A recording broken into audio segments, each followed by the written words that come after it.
We all complain about the prices in blood clot Tesco, and we still got Tesco.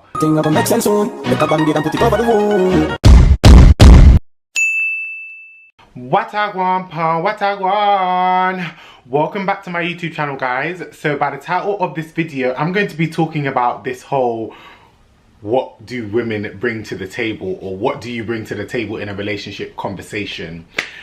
If you're new to my channel and you do not know who I am, my name is Phillip, or Gade for short. Make sure you guys like, comment and subscribe to the ting. Before we get into this video, please subscribe to my new vlog channel. I will no longer be putting vlogs on this channel. This channel will be based around topic videos. So any kind of vlog content, any kind of day-to-day content, unfiltered, unedited, raw footage that you want to see, click the link down below and subscribe to my vlog channel. We're almost at 1k subscribers, so please make sure you guys subscribe.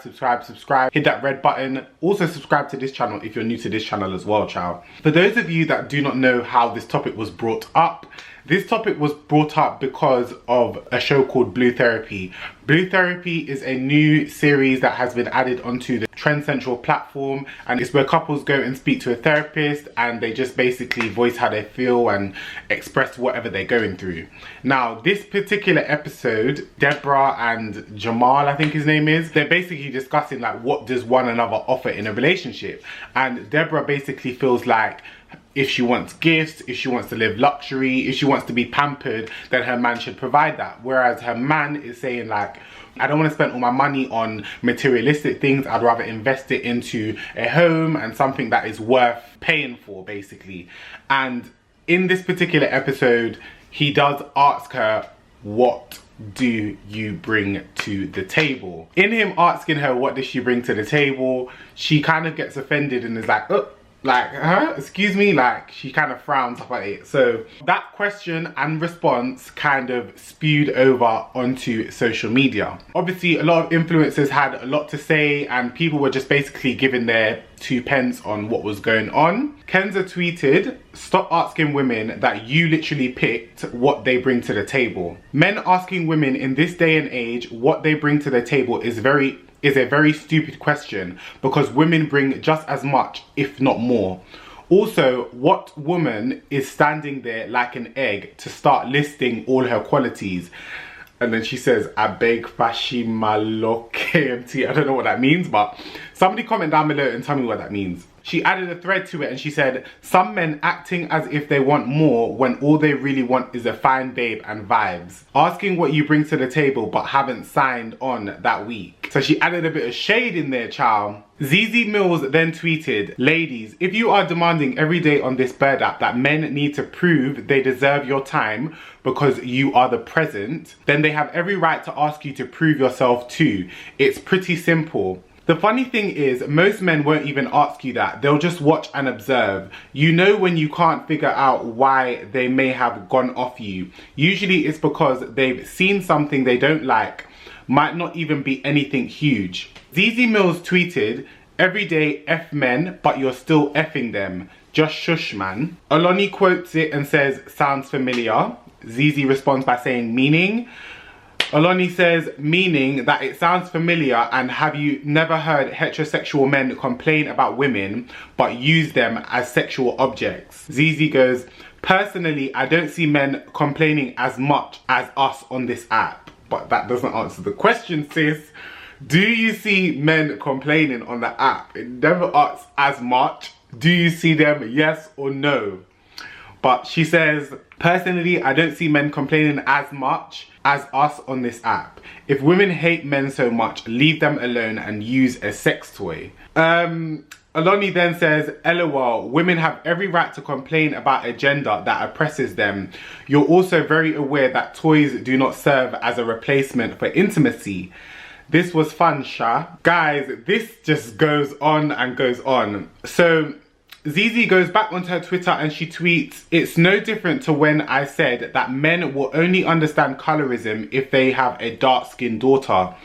Is the same thing I'll say that All you anti-men women, one day you can have a boy and all you want to tweet is men are this, men are that. It's not cool. In quotation to Oloni's previous tweet, Zeze says, of course they have every right to complain, but that's my point. If you can't stand men this much, then why on earth would you want to be intimate with them? Makes no sense. If you feel they oppress you, why would you want to share your energy with them? Oloni says, your mindset must be pretty elementary if you think criticizing men and liking them sexually cannot coexist. How can you say you don't see men complaining about us if they haven't spent this week harassing us to bring shit to their wobbly tables? Why would you want intimacy with your oppressor? Makes absolutely no sense. I'm gonna add my little 2 cents because I feel like in context of this therapy session, the reason why he asked that question was to show the therapist his point basically. So he asked the question to show the therapist his point. But in actual real life, if you lot was like having an argument about finances in your home, or you lot went on a date like after 8 months, like, and you guys are talking about where you're going to be progressing to or whatever, there's no way in hell a man is going to ask a woman what does she bring to the table. Like, it's not going to happen in real life. That is my opinion. But in this particular, in the context of Blue Therapy, I feel like he asked it mainly because he wanted to prove a point to the woman. I feel like he was basically trying to show the therapist that, bro, like, all I'm doing is busting my ass to be spending it on materialistic things, like, and she's not doing nothing. So I genuinely think that he wanted the therapist to see that. I feel like Blue Therapy is a live representation of Twitter. It's a live representation of how women behave on Twitter and how men behave on Twitter. Men feel like all women do is need them, and women feel like men should just spend money on them. Well, not all women and not all men, but there's a lot of them that have these narratives on their Twitter. I don't necessarily think that they'll put that out in their real life, but for a little like and a little retweet, that's the shit that they say on Twitter. I personally think, yeah, if you guys have been in a relationship for over a year, you should know what you bring to the table. Do you get what I mean? And if you've gone into a relationship and then after 6 months, you're now wondering, what do you actually bring to the table? Why is it now that when you're in need or when you're at a loss, that's when you realize that, oh, this girl is expensive? Because when you met the girl initially and you was doing wine and dine, everything was cool because you was flossing. But now that your direction has changed, her direction must change.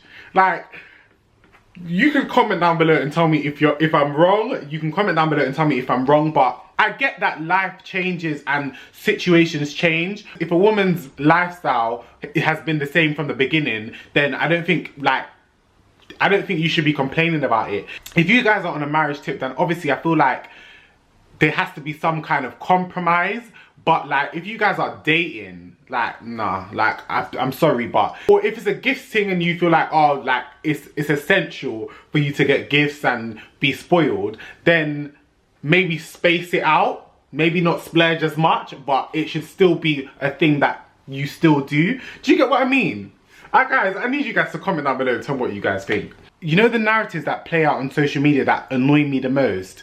That men do the picking. Like, why is it that men do the picking? Why is it that men are the decision makers? Why is that always the narrative? Why is it never that the woman is the breadwinner? Why is it never that, oh, my man wants me to do this and I don't want, like, do you get what I mean? Like, I want to see those type of stories. I'm so sick of seeing the same old, like, stories play out and play out, because in my life, it was all women that were the breadwinners in my family. My mum, my breadwinner. My gran, breadwinner. Both my grans are breadwinners. Like, social media pushes the same narrative over and over again to push us back into fucking BC. To make it seem like a woman being a boss or a woman being a decision maker is uncommon, or a woman making the decisions is always illogical. Like, it's jarring. We all complain about things and we still use them. We all complain about the prices in blood clot Tesco and we still got Tesco. it's just life. Do you get what I mean? But I actually want you guys to comment down below and tell me what you think. Whose perspective do you understand more? Zeze's or Oloni's? Do you feel like men should be asking women, like, what do they bring to the table? Or do you feel like while dating, if it's like 3-4 months in, you should already know? Like, I want you guys to comment down below and really let's have a conversation in the comment section, child. That was all for this Mix Up Got It. Make sure you guys like, comment and subscribe to the ting. And make sure you guys subscribe to my vlog channel. Please, please, please. We're almost at 1K subscribers. As I said, unfiltered content, unedited content. Any time of day, whenever I'm ready to upload, I will just be uploading. So please subscribe, subscribe, subscribe. Hit that red button, hit the notification bell. And thank you for the love every blood clot time. Watagwan pa, watagwan.